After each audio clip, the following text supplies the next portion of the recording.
Bueno, vamos a ir a vuelo de pájaro, pero esta es una parte interactiva con casos clínicos. Vamos a hablar de las indicaciones y contraindicaciones del tratamiento de trombolisis. Como saben, el ictus es una enfermedad prevalente. Una de cada 4 personas va a sufrir de ictus en el transcurso de la vida. Desafortunadamente, nuestros países son los más afectados. El 89% de la carga global, o sea, todos los ictus en el mundo ocurren en países como el nuestro. Y sabemos que los factores de riesgo más comunes son los que mencionamos anteriormente, ¿verdad? Y aquí mencionados. Nuestro país, pues, como pueden ver acá, representa una de las causas más importantes de mortalidad en todo el continente americano. Y ustedes saben que muchos de los tratamientos que utilizamos de primera línea fuera desde acá de la República Dominicana, pues han demostrado cambiar la historia natural de esta enfermedad. En los últimos 28 años, con la aparición, la aprobación del RTPA, el tenecteplase y la trombectomía mecánica, sabemos que los pacientes van a tener el mejor resultado funcional. Ustedes saben que el estándar de cuidado consiste en la aplicación de tratamientos trombolíticos en la fase aguda junto con la trombectomía mecánica. Por razones de esta charla nos vamos a enfocar en la trombolisis, pero recuerden que las ventanas terapéuticas están establecidas, ¿verdad? Para ambos, menos de 4.5 horas para la mayoría de los pacientes. Se le va a administrar trombolíticos y hasta 24 horas trombectomía mecánica. Ahora, ya comenzando con la trombolisis, ¿cuáles son los criterios de inclusión? Bueno, un paciente adulto, generalmente mayor de 18 años, un paciente que llegue en las primeras 4.5 horas desde el inicio de los síntomas y que tenga un diagnóstico y vamos a decir, un déficit neurológico que sea palpable, ¿verdad? Que tenga un grado de discapacidad.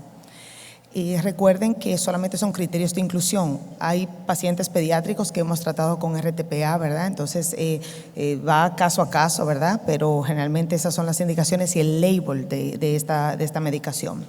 ¿Cuáles son las contraindicaciones? Es una lista larga, pero cualquier condición que lleve al paciente a un riesgo excesivo de sangrado generalmente es una contraindicación para el tratamiento trombolítico. El paciente también que tiene un trauma severo en los meses anteriores, antes de la terapia trombolítica, o un paciente que tenga una cirugía mayor, también es una contraindicación. Generalmente cuando nosotros estamos evaluando al paciente, generalmente le preguntamos, ¿usted está en algún anticoagulante? ¿Usted ha tenido una cirugía mayor reciente? ¿Una historia de tumor cerebral o de la espina? Y si el paciente está tomando, mencionamos algún DOAC, ¿verdad? Una medicación anticoagulante, o si tiene alguna deficiencia de algún factor. Entonces, generalmente esas son las preguntas. Hay criterios relativos, generalmente no preguntamos nada de eso, pero sí lo tenemos presente. Si la paciente está embarazada, ¿verdad? Si ha tenido un ictus reciente, es una contraindicación para muchos de nosotros todavía absoluta, aunque puedo decir que muchos de nosotros también hemos tratado a algunos pacientes todavía en ventana de 3 meses, pero es caso a caso. Hay muchas excepciones a la regla, no quiero necesariamente hablar de las excepciones, pero más de las reglas, ¿verdad? Hay 2 medicamentos trombolíticos, el TNK y el RTPA. El RTPA es el que tenemos acá disponible, ¿verdad? Se da una dosis, es por peso, ¿verdad? Por kilos de peso. 0.9 miligramos por kilo de peso es la dosis estándar del TPA. Se da 10% en el bolo, ¿verdad? Y el 90% restante se da en una infusión en 1 hora. Ahora, el TNK es solamente un bolus, ¿ok? Se da 0.25, es la dosis estándar de TNK para que no haya sangrado, ¿verdad? O menor incidencia de sangrado, vamos a decirlo así. Entonces, saben que hay diferencias entre ambos, aunque son ambos fibrinolíticos. El TNK tiene mayor afinidad por la fibrina, tiene una vida media también mucho más larga que el RTPA, pero tiene menor efecto en la cascada de coagulación comparado con el RTPA. Y algunos dicen que quizás por eso es que tiene menor incidencia de sangrado en algunas casuísticas. Ahora, vamos a los casos de carne y hueso, ¿verdad? Es un paciente de 62 años, en este caso una femenina, con historia de hipertensión, diabetes, enfermedad renal crónica. Llega a nuestra emergencia con un inicio súbito de ataxia, disartria y hemiparesia izquierda. Por cuestiones de la plática, no puse exactamente el tiempo que fue vista normal, pero recuerden, no podemos tomar que la última vez fue media hora antes. Tienen que decirnos el tiempo exacto. Si el paciente la última vez que fue visto normal fue a las 7 de la mañana, ese es el tiempo que utilizamos. Pero para razones de esta conferencia, pues la puse solamente 15 minutos antes de la llegada al hospital. Pero recuerden siempre preguntar la hora exacta donde el paciente fue visto normal y cuando los síntomas fueron evidentes para el paciente o la familia. Entonces, en este caso fue 15 minutos al momento de la llegada, llegó por el sistema del 911. Nosotros estamos ya pre-notificados que el paciente llegaba, su tensión arterial estaba 201/80, el ritmo cardíaco y la glicemia capilar normal. La escala de Nice era de 4. Inmediatamente llegó el paciente, le hicimos, hablamos del CT, angiotac, ¿verdad? Ese es el protocolo para la mayoría de los hospitales. Hacemos un CT que le vemos la escala de Aspects de 10, no tiene ninguna evidencia de sangrado, no hay ninguna hipodensidad sugestiva, infarto. También le hicimos el angiotac, como mencionamos, y no tiene evidencia de LVO. ¿Elegible o no para el RTPA? Elegible. No es elegible todavía, correcto. La tensión está elevada, ese paciente tiene que ser tratado primero con, generalmente la betalol es nuestra droga de elección de primera línea, 10 miligramos, 20 miligramos endovenoso, tratamos y en 2 minutos reciclamos ese esfigmomanómetro y nos da la tensión arterial. En este caso respondió con 20 miligramos de la betalol, una sola dosis, por debajo del rango, ¿verdad?, especificado. Generalmente tiene que ser menos de 185, 110. Hablamos de la escala de Aspects solamente para mostrarle visualmente lo que buscamos. Buscamos hipodensidades en una de estas regiones que están coloreadas. Si hay alguna hipodensidad en alguna de esas regiones, vamos sustrayendo un punto. De 10 le quitamos 1, 2, 3, de acuerdo a las áreas que están coloreadas ahí, que estén infartadas. Entonces, en este caso, como mencioné, es parte de las guías, ¿verdad? Está a la disposición de todos ustedes. Le dimos la betalol. En muchas ocasiones yo generalmente pido la betalol y la nicardipina al mismo tiempo, que lo tenemos los dos disponibles. Si al reciclar la tensión en 1 o 2 minutos está elevada, inmediatamente lo pongo en el drip de nicardipina y hago el titration como lo necesite. Entonces, por eso es la ventaja de tener el código ictus, ¿verdad? Estamos pre-notificados, ya sabemos que viene un paciente en ventana terapéutica, o creemos, ¿verdad? Porque tenemos que reconfirmar todos esos datos. En este caso fue legítimo, en otros casos no necesariamente es legítimo, pero hacemos el CT, decidimos si vamos a trombolizamos, hacemos el angiotac. Algunas veces necesitamos imágenes de perfusión en pacientes por encima, generalmente a las 6 horas, en algunos casos, y decidir si lo llevamos a trombectomía mecánica o no. Y es el estándar de cuidado. Cada vez que recomendamos tratamiento debemos hablar de las indicaciones y las contraindicaciones. Cada vez que ofrezco la medicina, el medicamento, tengo que hablar del riesgo, porque a pesar de ser el estándar de cuidado americano y no necesito firmar un consentimiento, necesito informarle al paciente. Digo, este es el estándar de cuidado, este es el tratamiento y estas son las indicaciones y estos son los riesgos. El riesgo de hemorragia sistémica es muy bajo, pero el riesgo de hemorragia intracerebral es real. Entonces tenemos que siempre tenerlo pendiente.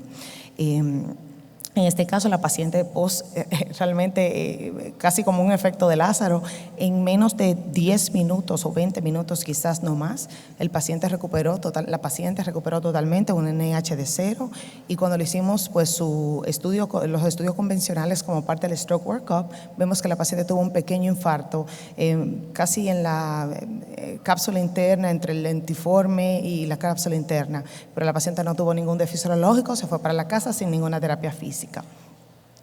El siguiente caso es una femenina de 86 años con vasculópata, con fibrilación auricular, estaba en Comadina. Llega a nuestra emergencia porque tiene hemiparesia izquierda. De nuevo, se me escapó el tiempo, pero llegó en ventana terapéutica.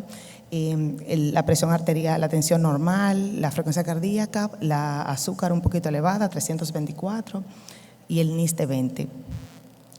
¿Qué vemos acá? ¿Cuál es la escala de Aspects acá? 10, ¿verdad? Normal, ya sabemos, 10 normal. Entonces, ¿elegible o no a RTPA?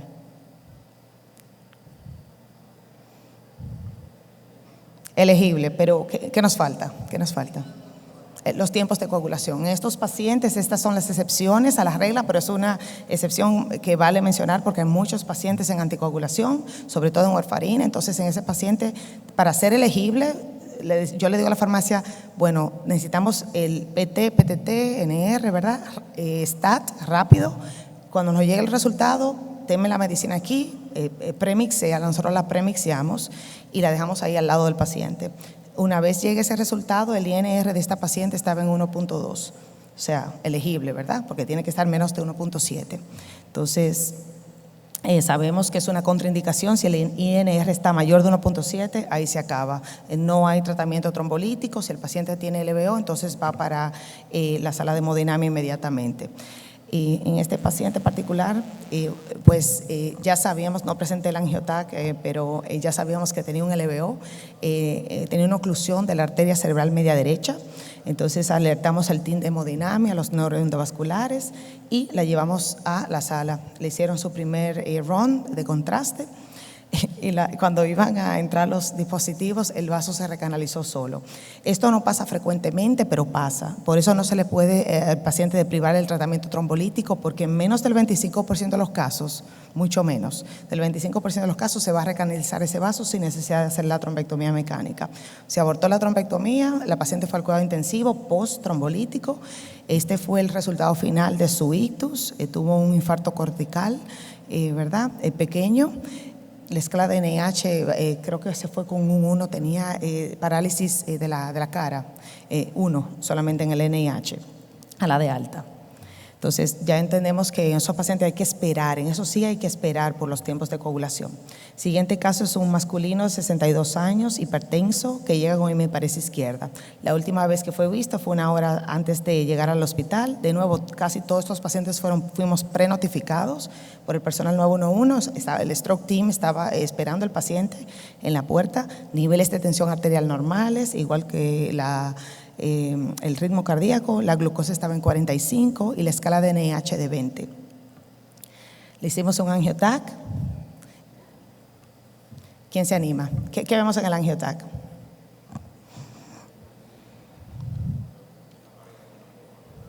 Bueno, en este caso, ¿verdad? Cuando nos cuenta del paciente, estamos listos, pensamos, bueno, es un paciente elegible para trombolisis siempre y cuando la tomografía esté normal.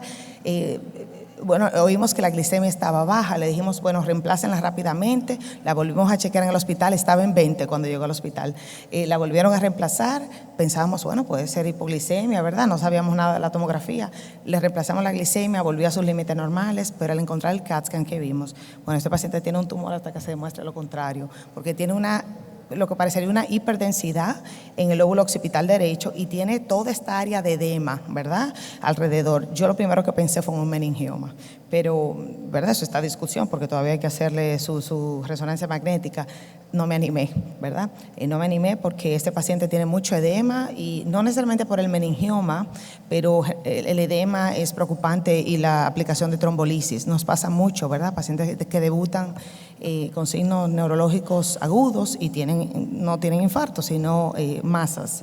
Entonces, tenemos una experiencia recientemente publicada, de hecho este año, hace ya unos meses, en pacientes que sí han sido trombolizados con tumores intracerebrales.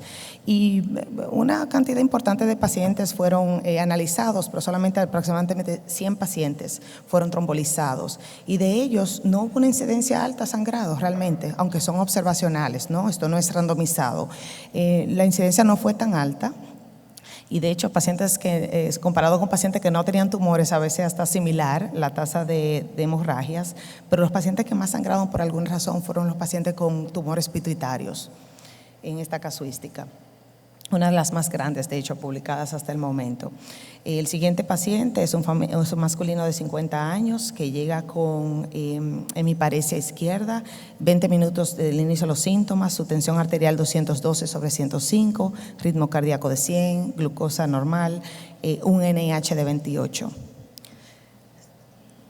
¿Qué vemos en la tomografía? vemos una área de hiperdensidad en todo el territorio, ¿verdad?, en el hemisferio derecho. Este es un paciente que cuando nos llaman por prenotificación vamos corriendo creyendo que ese es el paciente que vamos a tratar, pero cuando vemos esto, ahí nos paramos, ¿verdad? La hemorragia intracerebral, ¿elegible o no elegible? Definitivamente no elegible, ¿verdad? Es una contraindicación absoluta de terapia trombolítica. ¿Y por qué? Porque pues vamos a empeorar y causar la muerte del paciente, ¿verdad?, si le administramos terapia trombolítica. Parecería obvio, pero no todos se nos presenta la situación y sabemos qué hacer, entonces siempre es importante recordarlo. Este fue un caso que tuve hace 2 semanas, la mayoría son recientes, pero este en particular me ha quitado muchas noches de sueño. Este es un paciente de 81 años que llegó a la emergencia, 81 años funcional, va al gimnasio todos los días, camina, no fuma, pero tiene enfermedad coronaria, ha tenido ya 2 AITs, llegó con hemiparesia derecha, pérdida de sensibilidad del lado derecho. Él estaba en el dentista, de hecho, haciéndose un procedimiento dentario, puso la cabeza atrás y a los 5 minutos sintió que todo el lado se le puso frío. Le dijo al dentista, no, vamos a sentarte un ratito, esperar, eso fue de hecho en Florida.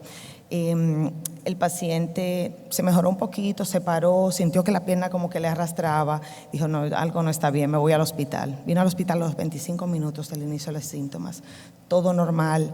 Bueno, cuando llega tiene solamente un déficit hemisensorial.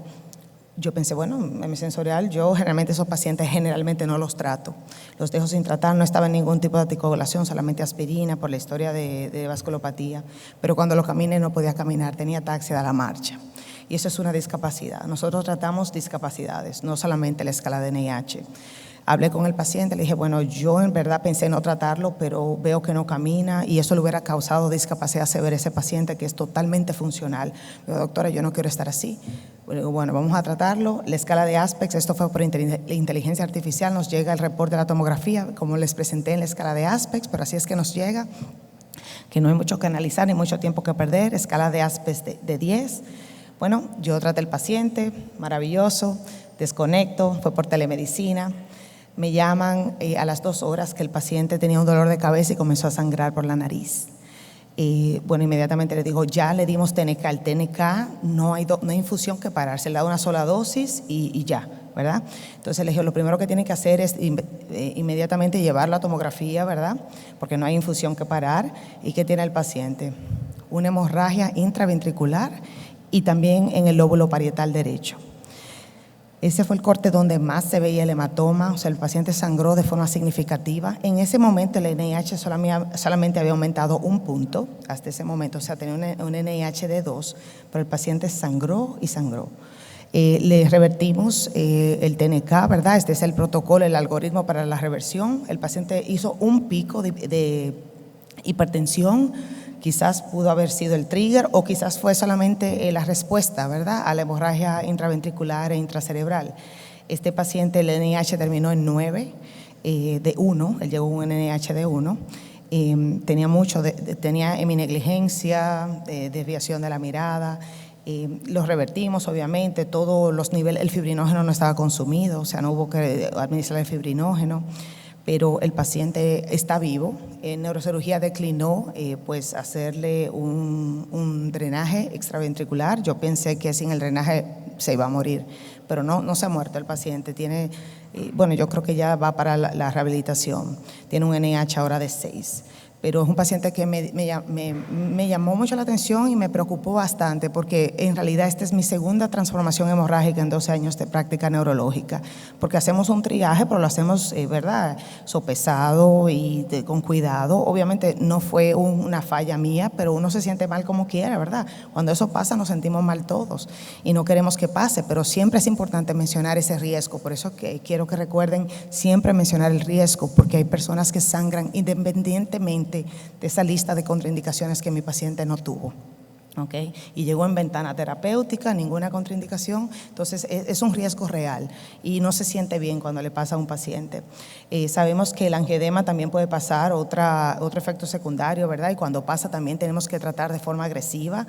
Ustedes saben que existen protocolos de tratamiento como aquí están enlistados, o sea que siempre recuerden mencionárselo a sus pacientes. Son las 2 contraindicaciones que siempre menciono. Generalmente administramos difenhidramina, ¿verdad? Endovenosa, le damos ranitidina para proteger el estómago también y metilprednisona, prednisolona. Yo soy un poquito triste, pero es la realidad, si nos pasa, ¿verdad? Entonces, otro paciente de 60 años, esta es una femenina, llega con hipertensión y dolor de espalda. Esta paciente, le voy a contar porque es medio chistoso, ¿verdad? Porque la paciente tiene ya debilidad del lado derecho, presuntamente por el dolor de espalda, pero ella llegó que no podía caminar y tenía más dificultad para caminar con el lado derecho.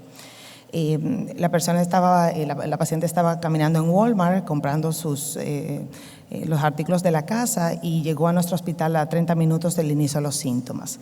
Todos los niveles estaban de tensión arterial, ritmo cardíaco y glucosa estaban en límites normales y el NIH era de 4. Yo estimo que su NIH basal era de 1, pero estaba en 4, ¿verdad? Le hice, pues, por supuesto, su tomografía sin contraste. Aquí vemos el Aspect de 10, ¿verdad? No hay ninguna evidencia de infarto. ¿Elegible o no elegible? Por supuesto que elegible, ¿verdad que sí? Es una paciente que vamos a tratar sin pensarlo, no estaba tomando ningún medicamento de anticoagulación, pero el esposo llega al siguiente día diciendo que ella sí toma anticoagulación y ella está en Rivaroxaban. Entonces, ahí dijo, sí, por supuesto, a mí me pusieron en eso hace 2 meses. Bueno, señores, eso fue una conmoción porque no habían pasado todavía las 24 horas y todos los teléfonos sonaron. Yo estaba en shock porque yo les pregunto, no solamente ustedes están en medicina que diluyen la sangre, yo se lo digo por nombres y se lo digo genéricos y se lo digo también por la casa comercial. Nunca le pasó por la mente, pero a mí me dio de todo cuando yo escuché eso. Y esos casos generalmente lo tiene que revisar el comité de cada hospital de safety, ¿verdad? Porque es un safety issue. Bueno, señores, para suerte, esa paciente tuvo un pequeño infarto contralateral a donde yo esperaba el problema. O sea que lo que ella tuvo parece fue una exacerbación por alguna razón. Pero el tratamiento para pacientes que toman NOACs, ¿verdad? O DOACs, generalmente con RTPA no está indicado todavía. Ahora, lo que yo quiero que sepan es que quizás, no sé si en un futuro cercano eso pueda cambiar, pero definitivamente hay muchos estudios ya publicados, casos, reportes, series y también, de hecho, hasta metaanálisis como es este que se publicó en el 2020, donde se ve que paciente anticoagulado generalmente no hay mucha diferencia en cuanto a la incidencia de sangrado post-trombolisis, con o sin anticoagulación, incluyendo warfarina. Hay un estudio, de hecho, que publicaron en el Lancet de este año, el Lancet Neurology, donde una casuística bastante importante de pacientes que han sido trombolizados con, por ejemplo, Pradaxa, Xarelto, ¿verdad?, Apixaban, y los pacientes no sangran significativamente, pero de nuevo, no es el estándar de cuidado y no es lo que necesariamente quiero que recuerden, pero vemos muchos pacientes con anticoagulación y no los tratamos porque están en Eliquis, ¿verdad?, en Apixaban. Entonces, me pareció un caso interesante.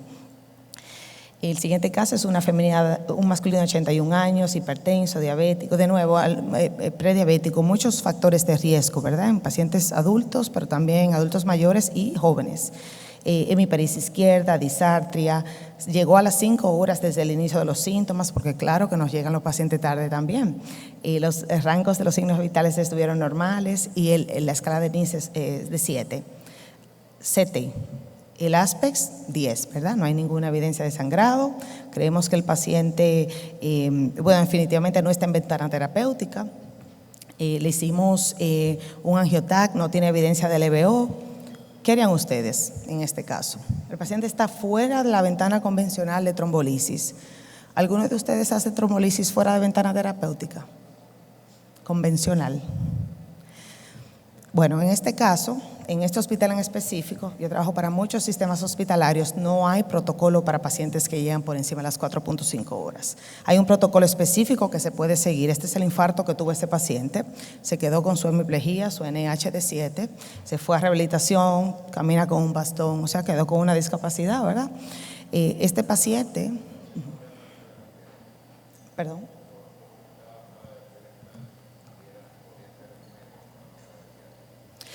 Le hicimos un angiotac y no le vimos nada en el angiotac. Bueno, pues en algunos casos se puede hacer.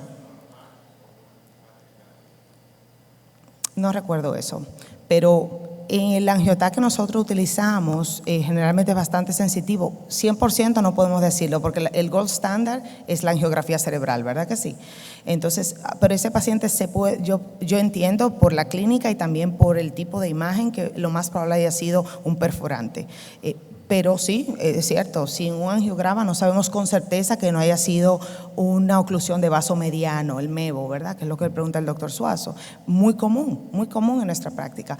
Pero este paciente se hubiera podido beneficiar del protocolo del Extend y del Wake Up Stroke Trials. Estos son dos estudios publicados que han demostrado que hasta las 9 horas post inicio de los síntomas, ¿verdad? Desde la última vez que el paciente fue visto normal, el paciente todavía puede recibir RTPA o tenecteplase. En estos estudios se usó RTPA, pero en este caso el hospital no lo tenía y no lo pudo utilizar. Generalmente lo que se utiliza, si utilizamos el protocolo del Wake Up Stroke Trial, es que utilizamos una resonancia magnética, comparamos la secuencia DWI, ¿verdad?, con la secuencia de FLAIR. Si la DWI está positiva, pero la FLAIR no está positiva, o sea, no hay ningún hallazgo de hiperintensidad, ese paciente recibe trombolisis hasta 9 horas. ¿Ok? En el otro estudio, que es el Extend, se hizo con CTP, lo mismo, pero en CTP. Nosotros cuando hacemos con el Wake Up Stroke Trial, que es con resonancia magnética, y es parte del estándar de cuidado, pero no todos los hospitales lo tienen. Nos queda un minuto porque estamos con el tiempo, ¿verdad? Pero vamos a presentar dos casitos rapidito. Masculino de 67 años, llega con hemiparesia izquierda, llegó a una ventana terapéutica apropiada, la tensión arterial 179/88 y el NIS de 32. ¿Qué vemos aquí?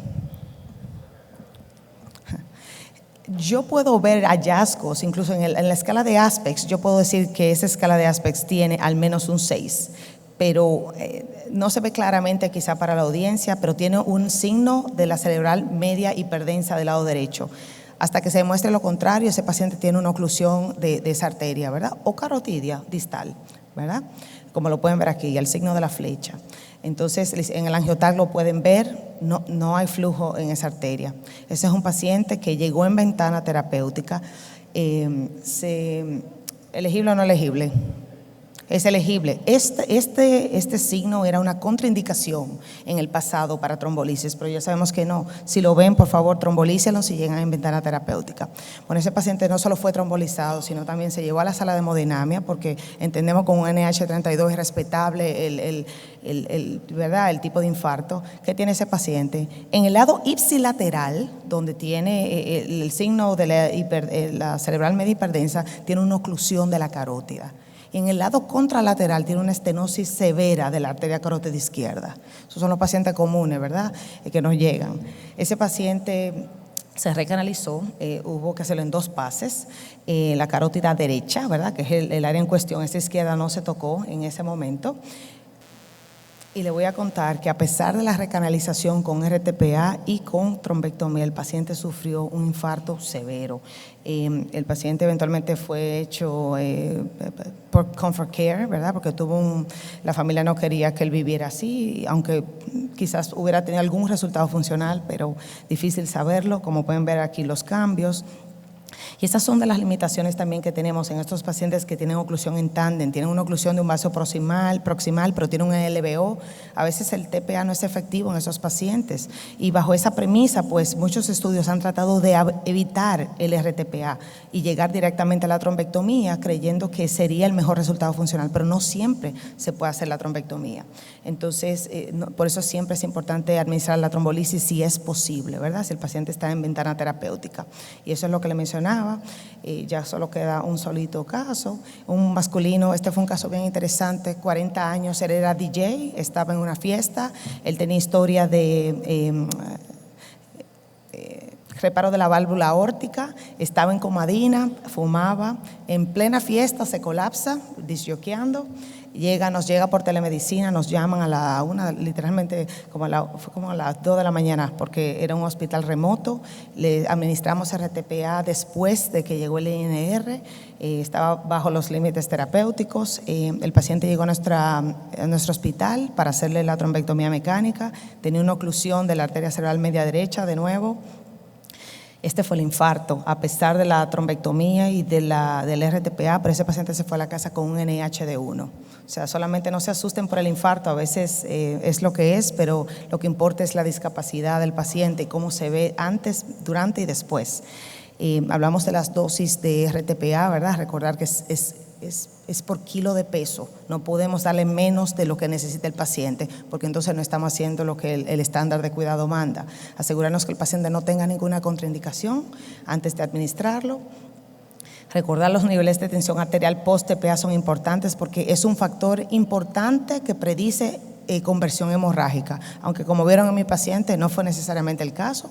Él sangró porque sangró, pero no porque se violó ningún protocolo. Recordar los manejos de la hiperglicemia, muy importante, otro factor predictivo importante de hemorragia, la oximetría, la temperatura. Recordar que los pacientes necesitan muchísimas otras cosas, incluyendo la deglución, la rehabilitación, escala de NIS constante, ¿verdad? Así es que se evalúan los pacientes. Recuerden, para terminar, que la terapia de reperfusión oportuna es el tratamiento estándar de cuidado y lo más importante es tratar de abrir el vaso de forma medicamentosa o mecánica. Entonces, con esto me despido y le doy las gracias.